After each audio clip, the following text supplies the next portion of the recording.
அனைத்து மாணவர்களுக்கும் வணக்கங்கள். நமது நிகழ்ச்சியை உங்களுக்கு வழங்கிக் கொண்டிருக்கும் எழில் டிவி நேயர்களுக்கும் எனது வணக்கங்கள். நம்ம இப்போ என்ன பார்க்க போகிறோம் அப்படின்னு சொன்னால், அணுக்களும் மூலக்கூறும் பார்த்துக்கிட்டு இருந்தோம். அதில் இன்றைக்கி என்ன செய்ய போகிறோம், ஒரு பகுதியாக பார்க்க போகிறோம். மோல்களுடைய கருத்து என்ன, சதவீத இயல்புனா என்ன, அவக்ட்ரோ கருத்து என்ன, அவக்ட்ரோ விதியின் பயன்கள் என்ன அப்படின்னு சொல்லி பார்க்க போகிறோம்.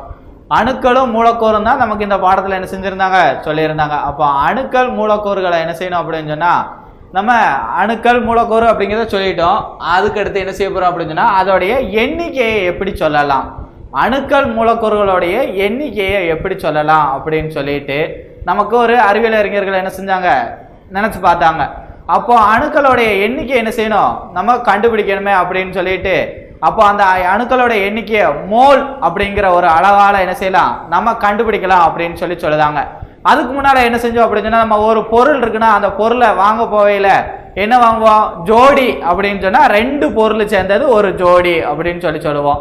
ஒரு டஜன் அப்படின்னு சொன்னால் 12 பேப்பர் என்ன செய்வோம், ஒரு டஜன் அப்படிம்போம்.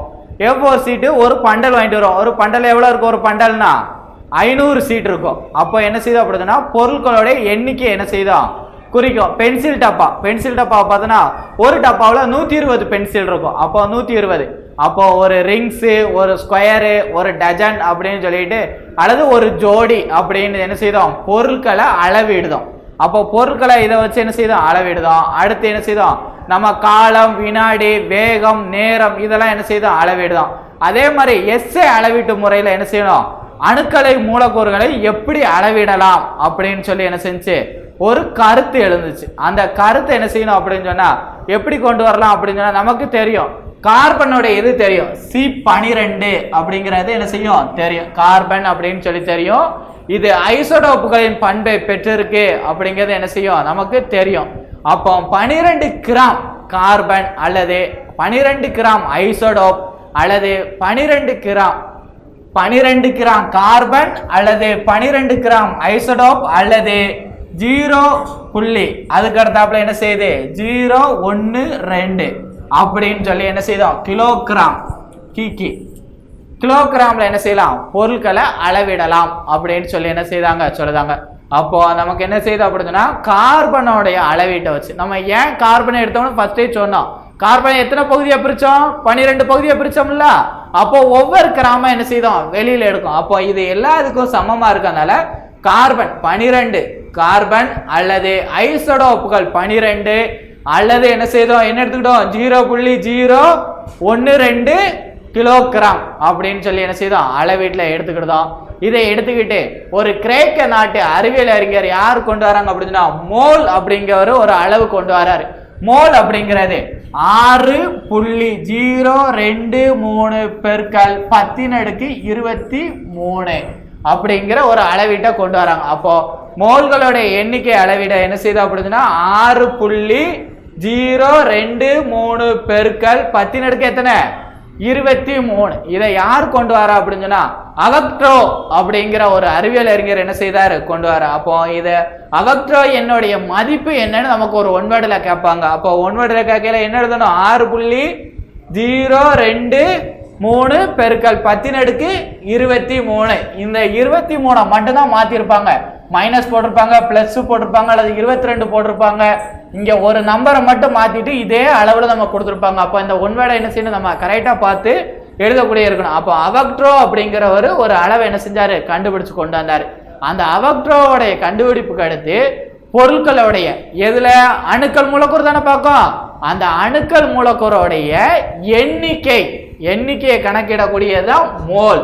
நல்லா தெரிஞ்சுக்கோங்க எதோடைய இது அப்படின்னு சொன்னா, அணுக்களும் மூலக்கூறு 2 துகள்களுடைய எண்ணிக்கை. எதோட எண்ணிக்கை கண்டுபிடிக்க போகுது, துகள்களுடைய எண்ணிக்கை. அப்போ மோல் அப்படிங்கிறது எதை குறிக்கும் அப்படின்னு சொன்னா, அணுக்கள் மூலக்கூறுகளுடைய துகள்களுடைய எண்ணிக்கையை குறிக்கக்கூடியதான் என்னது, மோல். அப்போ துகள்களுடைய எண்ணிக்கை அப்படின்னு சொன்னா நம்ம எண்ணி சொல்லிடலாம். ஒரு கிளாஸ்ல இப்ப எத்தனை பேர் இருக்காங்கன்னு எண்ணுங்கன்னு சொன்னா எண்ணிடலாம்ல. அப்போ பொருட்களை என்ன செஞ்சிடலாம், நம்ம எண்ணி சொல்லிடலாம். அப்போ எண்ணி சொல்லையில என்ன செய்யணும் அப்படின்னா, இந்த 6.023 பெருக்கல் 10⁻23 இருக்குல்ல, இதுதான் எது, ஒரு மோல். சார் இங்க 6 கொடுத்துருக்க இல்ல, ஒரு மோலோட அளவு தான் எது, இந்த மதிப்பு. ஒரு மோலோடைய மதிப்பு தான் எது இந்த மதிப்பு. அப்போ ஒரு மோலோடைய மதிப்பு என்னன்னு கேட்டா என்னது 6.023 17/23. அப்போ இதுதான் என்ன செய்யப்படுதுன்னா ஒரு மோல் அளவோடைய எண்ணிக்கை அப்படின்னு சொல்லி என்ன செய்தோம் நம்ம சொல்றோம். அப்போ ஒரு பொருட்களுடைய எண்ணிக்கையை தான் என்ன செய்தோம் இதுல சொல்லுதோம். அப்போ இப்போ துகள்களுடைய எண்ணிக்கை என்ன செய்யணும் நம்ம கண்டுபிடிக்கணும். அப்போ துகள்களோட எண்ணிக்கை கண்டுபிடிக்கையில தான் இப்போ மோல் அப்படிங்கிறது என்னன்னு தெரிஞ்சு போச்சு. அணுக்கள் மூலக்கூறுகளுடைய துகள்களோட எண்ணிக்கை குறிக்கக்கூடியதா என்னது மோல். அப்போ மோலோடைய கருத்து என்ன அப்படின்னு சொல்லி கண்டுபிடிக்க போறோம். அப்போ மோலோடைய கருத்து என்னன்னா மோல் ஒரு 4 கருத்து சொல்றாங்க. என்ன அப்படின்னு சொன்னா அணுக்களுடைய எண்ணிக்கை, அடுத்து 2வது மூலக்கூறுகளுடைய எண்ணிக்கை, 3வது திட்ட வெப்ப அழுத்தம் STP அப்படின்னு சொல்லிடுவாங்க.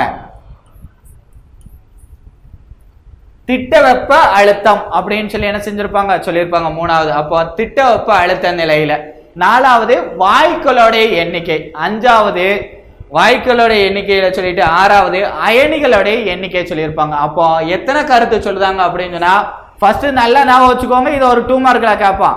அணுக்களுடைய எண்ணிக்கை, அணுக்களுடைய எண்ணிக்கைக்கு ஒரு கருத்து சொல்ல போறாங்க. அடுத்து மூலக்கூறுகளுடைய எண்ணிக்கைக்கு ஒரு கருத்து, அடுத்து வாயுக்களுடைய எண்ணிக்கைக்கு ஒரு கருத்து, அடுத்து 4வது திட்ட வெப்ப அழுத்த நிலை அதுக்கு ஒரு கருத்து, அடுத்தாப்புல அயனிகளுடைய எண்ணிக்கைக்கு ஒரு கருத்து என்ன செய்ய போறாங்க சொல்ல போறாங்க. அப்போ இந்த கருத்தை வச்சு மோல்களுடைய கருத்து என்ன செய்ய போறோம் பார்க்க போறோம். ஃபர்ஸ்ட் என்ன சொல்லியிருக்கோம் அணுக்கள்னு சொல்லிட்டோம்ல. அப்போ அணு அப்படிங்கிறது என்ன செய்ய முடியும்னா மிக சின்ன துகள் பிளக்கக்கூடிய துகள்னு சொல்லியிருக்கோம்ல. எதுக்கடுத்து புரோட்டான் எலக்ட்ரான் நியூட்ரானுடைய கண்டுபிடிப்புக்கு பிறகுதான் அணுக்கள் என்ன செய்ய முடியும் பிளக்க முடியும். அப்போ அந்த அணுக்களுடைய எண்ணிக்கையை கண்டுபிடிக்கிறதுக்கு நம்ம என்ன செய்ய போறோம் எடுத்துக்கிட போறோம். அப்போ உதாரணமா நம்ம ஆக்சிஜன் எடுத்துக்கிடுவோம். ஆக்சிஜனுக்கு எத்தனை ஒரு ஆக்சிஜனுக்கு 16 தானே.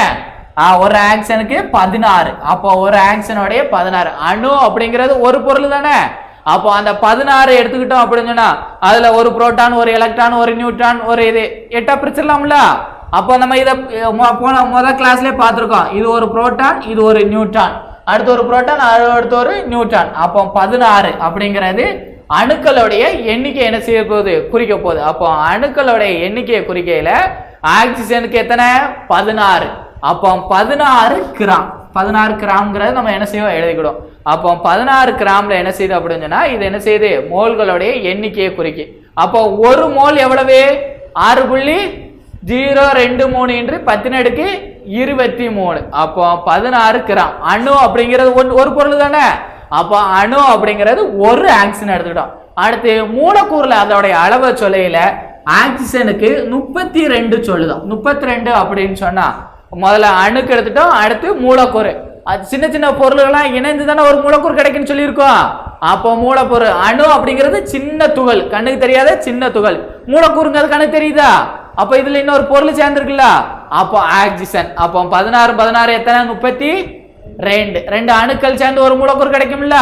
அப்போ 32 கிராம் அப்படின்னு சொல்லி என்ன செய்தோம் சொல்லுதோம். 3வது என்ன செய்தோம் அப்படின்னா திட்ட வெப்ப அழுத்த நிலை அப்படின்னு சொல்லி சொன்னா திட்ட வெப்ப அழுத்த நிலை அப்படிங்கிறது 22.4 லிட்டர் அப்படின்னு சொல்லி என்ன செய்தோம் சொல்ல போறோம். STP உடைய அளவு என்னன்னு ஒரு ஒன்வேர்டு எப்பவுமே கேட்பாங்க. திட்ட வெப்ப அழுத்த நிலையில STP உடைய அளவு என்னன்னு கேட்பாங்க. 22.4 லிட்டர். இதை மாத்திரக்கூடாது. எவ்வளவு 22.4 லிட்டர் அல்லது இதோடைய முழு மதிப்பு கொடுத்துருப்பாங்க. இதோடைய முழு மதிப்பு 22,400 லிட்டர் மில்லி லிட்டர்னு கொடுத்துருப்பாங்க அங்க அப்படித்தானே. 22,400 மில்லி லிட்டர் அப்படிங்கிறது என்ன செஞ்சிருப்பாங்க கொடுத்துருப்பாங்க. அப்போ 2 அளவு கொடுத்துருந்தா அந்த ஒன்வேர்டில் நமக்கு எந்த அளவு இருக்கோ அதை என்ன செய்யலாம் செலக்ட் பண்ணிடலாம்ல. அப்போ திட்ட வெப்ப அழுத்த நிலையில எவ்வளவு அப்படிங்கிறத கொடுத்துருக்காங்க. அடுத்தாப்புல நமக்கு அயனிகள்ல என்ன செஞ்சிருக்காங்க நேரணி எதிரணியை கொடுத்துருப்பாங்க. வாயுக்களுடைய அதோடைய பருமன் என்ன செஞ்சிருப்பாங்க கொடுத்துருப்பாங்க. நம்மளுடைய புக்ல இது 3க்கு மட்டும் தான் விளக்கங்கள் என்ன செஞ்சிருப்பாங்க கொடுத்துருப்பாங்க. அடுத்தது நீங்க மேல் கிளாஸ் போவையில் என்ன செய்யலாம் வாயுக்களையும் பருமனை என்ன செய்யலாம் பார்த்துக்கலாம். அப்போ இந்த 3 வச்சு என்ன செய்யலாம் மோல்களுடைய கருத்து என்ன செஞ்சிருக்காங்க சொல்லியிருக்காங்க. எதுக்கெல்லாம் சொல்லியிருக்காங்க ஆக்சிஜனை வச்சு என்ன செஞ்சிருக்காங்க நமக்கு சொல்லியிருக்காங்க. ஆக்சிஜனை வச்சு ஒரு 16ல எவ்வளவு இருக்கு, ஆக்சிஜன் 32 கிராம்ல எவ்வளவு இருக்கு, திட்ட வெப்ப அழுத்த நிலை எவ்வளவு இருக்கு 22.4 லிட்டர்ல திட்ட வெப்பநிலை எவ்வளவு இருக்கு அப்படின்னு சொல்லி மோல்களுடைய கருத்துக்கள் என்ன செஞ்சிருக்காங்க சொல்லியிருக்காங்க. அதுக்கு அடுத்தாப்புல சதவீத இயல்பு அப்படின்னு சொன்னா என்னன்னு பார்க்க போறோம். அப்போ ஒரு பொருட்களுடைய சதவீத இயல்பு அப்படின்னு சொன்னா சதவீதம்னாலே நமக்கு எவ்வளவு? 100%. Very good. சதவீதம்னாலே என்னது? 100%. அப்போ சதவீதம் அப்படிங்கிறது என்ன அப்படின்னு சொன்னா ஒரு பொருளை எவ்வளவு சதவீதம் அப்படிங்கிறத கண்டுபிடிச்சிடலாம். இப்போ ஒரு கிளாஸ்ல 40 பேர் இருக்காங்கன்னா உங்க ஸ்கூல் ரிசல்ட் எவ்வளவு அப்படின்னு சொன்னு கேட்டா மொத்த ஸ்டூடெண்டோடைய மார்க்கை கூட்டி தானே போடணும் சதவீதம். அப்போ என்ன செய்யுது அப்படின்னா ஒரு தனிமம்னா அந்த தனிமம் எவ்வளவு சதவீதம்னு கண்டுபிடிச்சிடலாம். நம்ம தங்கம் சொல்லுதோம்ல 916 கேடிஎம் சொல்லுதோம்ல, அது மாதிரி என்ன செய்தோம், ஒவ்வொரு சோப்பா எடுத்துக்கோங்க அல்லது ஒவ்வொரு பொருளை எடுத்துக்கோங்க. இது எவ்வளவு? 99.6% என்ன செய்யும், உங்களுக்கு குணப்படுத்தும் சொல்லுதோம்ல, அல்லது 98%. இப்போ என்ன செஞ்சிருச்சு, கொரோனாவுக்கு ஒவ்வொரு சோப்பு வந்துருச்சு, லிக்விட் வந்துருச்சு, அது எவ்வளவு குணப்படுத்தும், கொரோனாவை இவ்வளவு குணப்படுத்துமா அப்படின்னு சொல்லி சதவீதத்துல என்ன செஞ்சிருக்காங்க, போட்டிருக்காங்கல்ல. அப்போ இந்த சதவீதத்துல போடையில அந்த பாக்கெட்டை எடுத்து பார்த்தீங்கன்னா அதுல சேர்ந்திருக்கக்கூடிய ஒவ்வொரு பொருளையும் சதவீதத்துல போட்டிருப்பாங்க. இதுல குளுக்கோஸ் எவ்வளவு இருக்கு, புரோட்டீன் எவ்வளவு இருக்கு, அதுக்கடுத்த கால்சியம் எவ்வளவு இருக்கு, அதுல இருக்கக்கூடிய ஒவ்வொரு பொருளையும் அந்த பாக்கெட்ல பாத்தீங்கன்னா சதவீதத்துல கொடுத்துருப்பாங்க.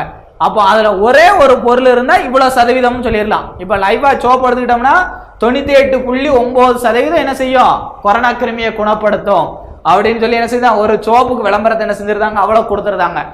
அதே மாதிரி என்ன செய்தோம் அப்படின்னு சொன்னா இப்ப சதவீத இயல்பு அப்படிங்கிறது நம்ம ஒரு தனிமமா இருந்தா அதோடைய சதவீதத்தை நம்மளால சொல்ல முடியும்ல. இப்ப நான் மட்டும் அப்படின்னு சொன்னா என்னுடைய 10th மார்க்ல 5 சப்ஜெக்டையும் கூட்டி எவ்வளவு சதவீதம் நான் மார்க் வாங்கியிருக்கோம்னு சொல்லிடலாம்ல. அப்போ ஒருத்தனுடைய மார்க் சொல்லிடலாம். எல்லாரோடைய மார்க் வேணுங்கையில அப்ப எல்லாரோடைய மார்க்கையும் கூட்டி தான் என்ன செய்ய முடியும், எத்தனை மாணவர்களோ அத்தனை தானே சொல்ல முடியும். அப்ப நான் மட்டும் இருக்கக்கூடிய என்ன செய்த அப்படின்னா 1. அதே மாதிரி தனிமத்துக்கு ஈஸியா கண்டுபிடிச்சலாம், சேர்மத்துக்கு கண்டுபிடிக்க முடியுமா, முடியாது. அப்போ சேர்மத்துல 2 பொருள் சேர்ந்து இருக்குல்ல, அப்ப 2ஓட சதவீதம் கண்டுபிடிக்கணும்ல நம்ம, அததான் சதவீத இயல்பு. எப்படி 2 தனிமம், ஒரு தனிமம் மட்டும் இருந்தா அதோட சதவீதத்தை என்ன செய்ய முடியும், நம்மளால சொல்ல முடியும்ல, பார்த்தா சொல்லிடலாம். இப்போ கார்பன் மட்டும் இருக்கு அப்படின்னு சொன்னா இது என்ன செய்யுது, 12 சார் சொல்லிடலாம்ல. அப்போ என்ன செய்யுது அப்படின்னா கார்பனோட இன்னொரு தனிமம் சேருது, அல்லது குளோரின் இருக்கு, இப்போ HCl இருக்கு, ஹைட்ரோகுளோரிக் இருக்கு, அதுல என்ன செய்யப்படும், ஹைட்ரஜன் எவ்வளவு இருக்கு, குளோரின் எவ்வளவு இருக்கு, 2க்கு சதவீதம் கண்டுபிடிக்கணும்ல. அது மாதிரி என்ன செய்ய போறோம், இப்போ நம்ம சதவீத இயல்பு என்ன அப்படிங்கறத என்ன செய்ய போறோம், கண்டுபிடிக்க போறோம். அதுக்கு ஒரு சின்ன கணக்கு என்ன செஞ்சிருக்காங்க, சொல்லியிருக்காங்க. அப்போ சதவீத இயல்பை கண்டுபிடிக்கிறதுக்கு தனிமமா இருந்தா அதை ஈஸியா கண்டுபிடிச்சிடலாம், சேர்மமா இருந்தா அதோடைய சதவீத இயல்பை எப்படி கண்டுபிடிக்கணும் அப்படிங்கறத என்ன செஞ்சிருக்காங்க, கொடுத்திருக்காங்க. நமக்கு இப்போ சேர்மத்துக்கு என்ன செய்வோம் பார்ப்போம். மீத்தேன் அப்படிங்கிறது CH4, மீத்தேனுடைய வாயுக்கு என்ன செய்யுது மீத்தேன். CH4னா என்ன வாயு, மீத்தேன்.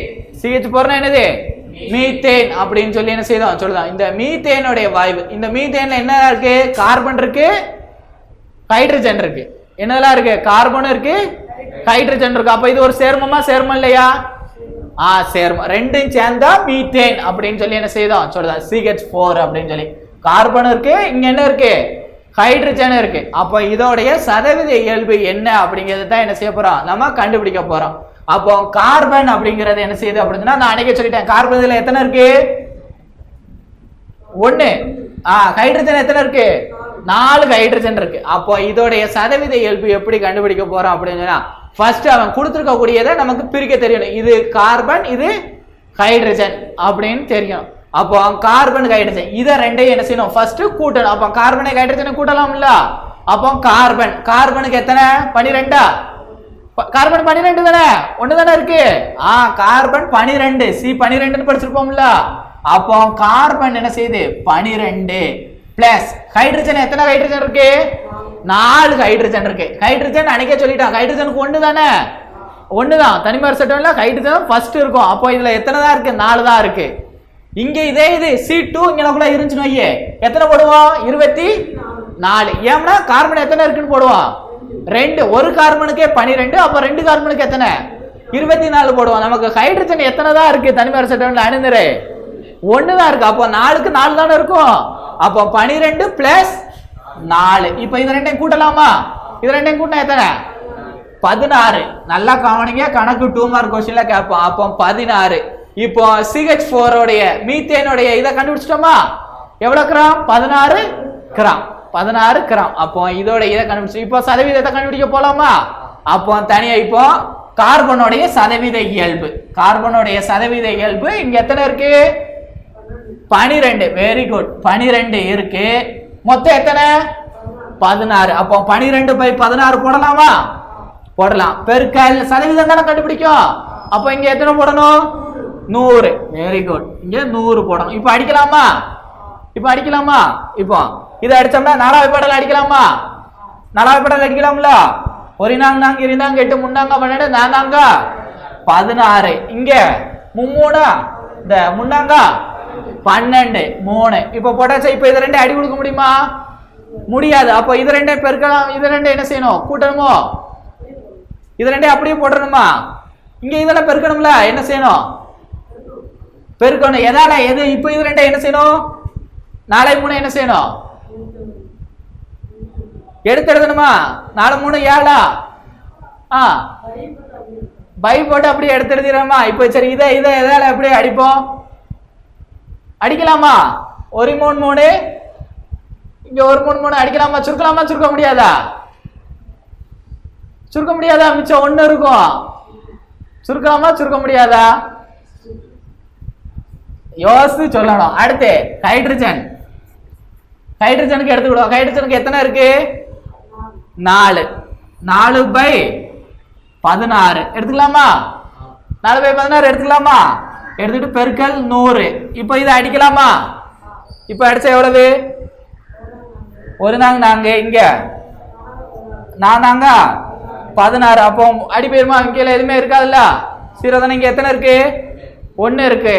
1 வச்சு என்ன செய்யணும்? 100 என்ன செய்யணும்? பெருக்கணுமா? பெருக்கணும். எவ்வளவு வரும்? 100 தான் வருமா?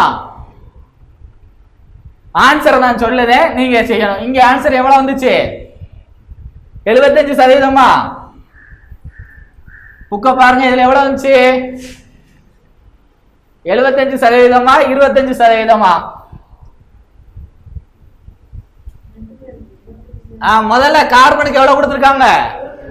கார்பனுக்கு 75%. இங்க அடுத்து ஹைட்ரஜனுக்கு 25%. எப்படி வந்துச்சு இது? அடிச்சு செஞ்சு பார்த்து சொல்லுங்க அப்போ. நம்ம அடிச்சது கரெக்டா தப்பா?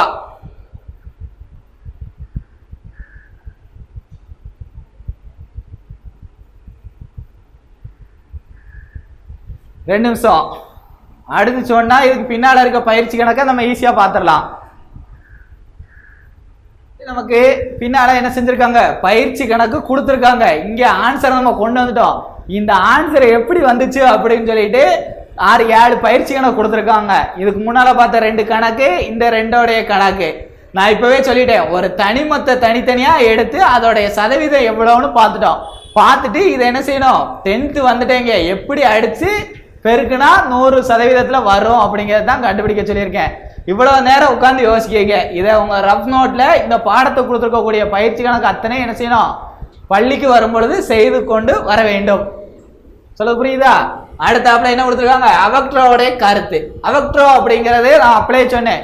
அவக்ட்ரோ மதிப்பு என்ன கொடுத்தோன்னே 6.023 பெருக்கல் 10⁻23 அப்படின்னு சொன்னேன். அவக்ட்ரோவுடைய கருத்து என்ன அப்படின்னு சொன்னா, அதுல என்னெல்லாம் சொல்லுதாங்க அப்படின்னு சொன்னா, அவக்ட்ரோ அப்படிங்கிறது ஒரு பொருளுடைய பருமன் மற்றும் வாய்வு அப்படின்னு சொல்லுதாங்க. அப்போ அவக்ட்ரோ அப்படிங்கிறது ஒரு பொருளுடைய பருமன் மற்றும் வாய்வு. அப்போ அவக்ட்ரோனா நல்லா தெரிஞ்சுக்கிடணும். அவக்ட்ரோல என்ன கருத்து அப்படின்னு சொன்னா, ஒரு பொருட்களுடைய பருமன் மற்றும் வாய்வு அப்படின்னு சொல்லிட்டாங்க. நமக்கு எதெல்லாம் அப்படின்னு சொன்னா, ஒரு பொருளுடைய பருமன் மற்றும் வாய்வுன்னு சொல்லிட்டாங்க. நமக்கு காற்று ஆக்சிஜன் அடிக்கல, இந்த ஆக்சிஜனுடைய பருமன் மற்றும் வாய்வுன்னு சொல்லிட்டாங்க. அல்லது ஒரு பலூனை எடுத்து நம்ம ஊதிருப்போம். அந்த பலூனை எடுத்து ஊதுனதும் அந்த பலூன்ல பாத்தீங்கன்னா நம்ம காத்து உள்ள போவோம். அந்த பலூனை சுத்தி எச்சி அந்த வெப்பம் இருக்கும் பார்த்துருக்கீங்களா? பலூன் அல்லது பம்பு அடிக்கிற, சைக்கிளுக்கு ஏர் அடிக்கிற பம்பை வச்சிருந்த கையில அமைக்கி வச்சுட்டு அடிச்சுட்டே இருப்போம். நம்ம கை சூடாகும் தெரியுமா? பார்த்துருக்கீங்களா? ஹீட்டு, அது காத்து தானே. காத்து பட்டு எப்படி சூடாகுதுன்னு பார்த்துருப்பீங்களா? அப்போ அதை நீர் ஆவியாகி என்ன செஞ்சிருது? போயிருது. அப்போ ஒரு பொருளுடைய பருமன் மற்றும் வாயுவை பற்றி சொல்லக்கூடியதான் எது? அவக்ட்ரோவுடைய கருத்து. அப்போ அவக்ட்ரோ அப்படிங்கிறது எதை சொல்லுது?